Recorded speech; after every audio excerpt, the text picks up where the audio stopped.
భగవద్గీత 3వ అధ్యాయము కర్మయోగము 36వ శ్లోకము. స్వధర్మే నిధనం శ్రేయః పరధర్మో భయావహః.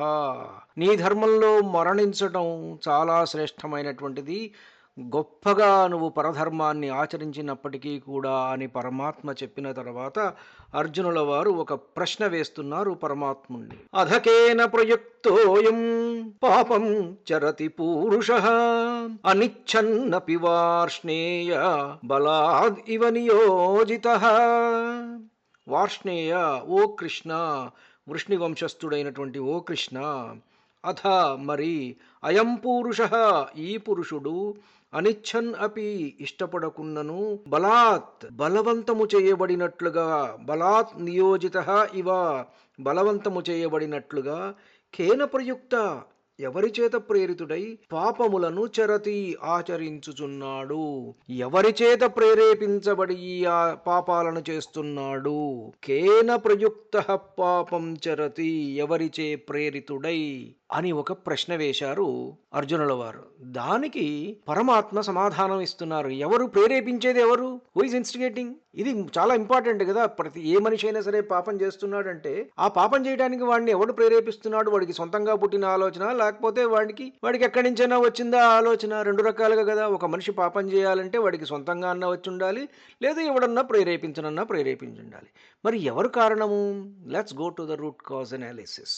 ఇప్పుడు ఈ ప్రశ్నకు భగవానుడు ఇలా సమాధానం చెబుతున్నారు. కామయేష క్రోధయేష రజోగుణ సముద్భవః మహాశనో మహాపాప్మా విధ్యేనం ఇహ వైరిణం.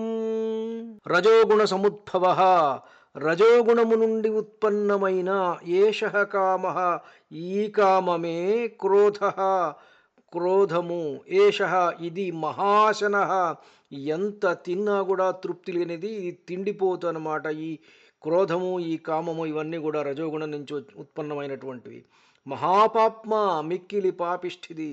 ఇహ ఈ విషయమున, ఏనం దీనిని, వైరిణం శత్రువుగా ఎరుంగుము విద్ధి అన్నాడు. భగవానుడు ఇలా పలుకుతున్నాడు. రజోగుణము నుండి ఉత్పన్నమగునదే కామం, ఇదియే క్రోధ రూపమును దాల్చును, ఇది మహాశనము, భోగానుభవములతో ఇది చల్లారునది కాదు, పైగా అంతులేని పాప కర్మాచరణములకు ఇదియే ప్రేరకము.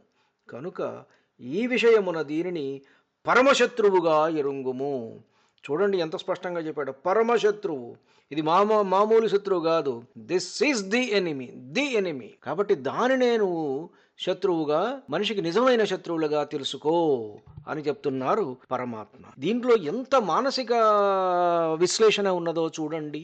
ఆధునికమైనటువంటి సైకాలజీకి ఒక అద్భుతమైనటువంటి మూల సూత్రం కామం అంటే అన్కంట్రోల్డ్ డిజైర్. మనస్సులో ఒక కోరిక పుడుతుంది. ఆ కోరికకు నియంత్రణ లేకపోతే అది అబ్సెషన్, కావాలి కావాలి కావాలి, ఒక పిచ్చగా మారుతుంది అనమాట. ఇది డోపమైన్ లూప్. అంటే ఆ లూప్ ఎప్పటికప్పుడు ఈ ఆనందం కావాలి, డోపమైన్ లూప్ అనమాట. దాంట్లో పడిపోతాడు, మళ్ళా కావాలి అదే ఆనందం కావాలి అనేటువంటి ఒక లూప్లో, ఒక చక్రంలో పడిపోయి మనిషి అదే చేస్తూ ఉంటాడు. Desire itself is not wrong, but unchecked desire becomes always destructive. And unchecked desire. సరే, ఈ క్రోధం దేనివల్ల వస్తుంది అంటే ఫ్రస్ట్రేషన్కు రెస్పాన్స్. కోరిక నెరవేరకపోతే ఫ్రస్ట్రేషన్, ఐఎమ్ ఫ్రస్ట్రేటెడ్, డిసప్పాయింట్మెంట్, నిరాశ, నిస్పృహ. And that frustration leads to anger, that anger leads to impulsive actions. టక్కన ఏదో పని చేసేస్తాం. కాబట్టి ఫ్రస్ట్రేషన్, అగ్రెషన్ హైపోథీసిస్ అంటారు సైకాలజీ. రజోగుణం అంటే ఏమిటి అసలు?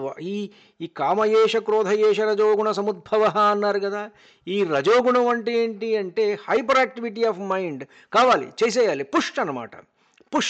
ఆ పుష్ మైండ్కి ఉండేటువంటి ఆ పుషే ఈ రజోగుణం. రెస్ట్లెస్నెస్, కంపారిజన్, పక్కవాడితో పోల్చుకోవడం, కాంపిటీషన్, వాడితో పోటీ పడటం, ఈగో ఇన్ఫ్లేషన్, నాకంటే గొప్పవాడు లేడు అంటాం. ఈ స్థితిలో మనిషి ఆలోచించడు. ఎట్టి పరిస్థితుల్లో కూడా ఇట్లాంటి పరిస్థితుల్లో మనిషి ఎప్పుడూ ఆలోచించడు. ప్రతిచర్య, రియాక్షన్ మాత్రమే ఇస్తాడు. అందుకే దీన్ని భగవంతుడు భగవద్గీతలో వైరి, ఇట్ ఈస్ అవర్ ఎనిమీ అని చెప్పాడు. సరే, ఇది వ్యక్తిగతంగా ఆలోచిస్తే. మరి సామాజికంగా ఆలోచిస్తే వ్యక్తిగత స్థాయిలో ఏంటి? వ్యసనాలు, alcohol, drugs, foreign video videos, pornography, కుటుంబ కలహాలు, అసలు అన్సాటిస్ఫైడ్ అసంతృప్త జీవితం. ప్రతివాడు కూడా అబ్బా ఈ జీవితం ఇంకేదో పొరుగింటి పుల్లకూర రుచిలాగా పొరుగింటి మీనాక్షమ్మను చూసారా, వాళ్ళాయన చేసే ముద్దు ముచ్చట విన్నారా అని ఎప్పుడో ఒక పాట వచ్చింది చూసారా.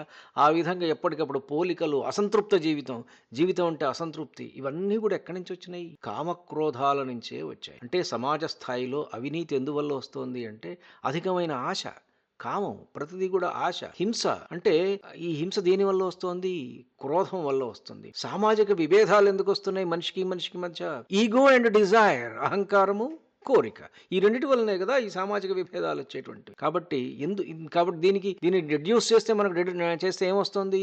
ఆధునిక సమాజం అంతా కూడా రజోగుణంలో ఎక్కువగా జీవిస్తుంది అనేటువంటిది this is the logical deduction of this శ్లోక అనమాట. ఒక రకంగా రాజకీయ సామాజిక వ్యవస్థలన్నీ కూడా అధికార లాలస, వనరులపై అతి ఆశ, ప్రత్యర్థులపై ద్వేషము, ఇవే కదా మనకు కనపడుతున్నాయి. అధికార లాలస కనపడుతుంది, వనరులపై అత్యాశ కనపడుతుంది, ప్రత్యర్థుల మీద ద్వేషం, అన్కంట్రోల్డ్ స్పీచ్, అన్కంట్రోల్డ్ అబ్యూస్, ఎట్లా పడితే అట్లా మాట్లాడటం ప్రత్యర్థులని. Is this not the result of all this? రజోగుణం వల్ల కాదా? కాబట్టి ఇవన్నీ మహాపాప్మా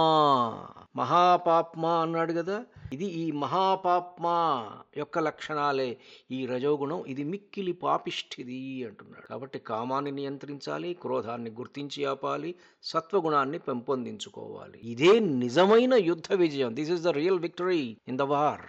ఎక్కడో లేవు అంతర్గత శత్రువుల్ని మీద మనం విజయం సాధించడమే. మనిషిని పతనానికి తీసుకువెళ్ళేది బయట పరిస్థితులు కాదు, వాడి యొక్క నియంత్రణ లేని కోరికలు అన్నమాట. కాబట్టి మనం ఈ కోరికలన్నింటినీ, కామక్రోధాలే మనిషికి అసలైన శత్రువులు. వీటి మూలం రజోగుణం. వీటిని జయించిన వాడే నిజమైన వీరుడు. ఈ రజోగుణాన్ని కలిగించేటువంటి ఆహారం కూడా మనం మానివేయాలి. ఇది ఆహారం వల్ల కూడా ఈ రజోగుణం వస్తుంది. కాబట్టి భగవానుడు ఎంత అద్భుతమైనటువంటి శ్లోకం చెప్పాడో చూడండి. Root cause analysis. Every Shloka is a root cause analysis. చాలా జాగ్రత్తగా ఆలోచిస్తే ధన్యుణ్ణి. నమస్కారం. మీ ఊటుకూరు జానకి రామారావు.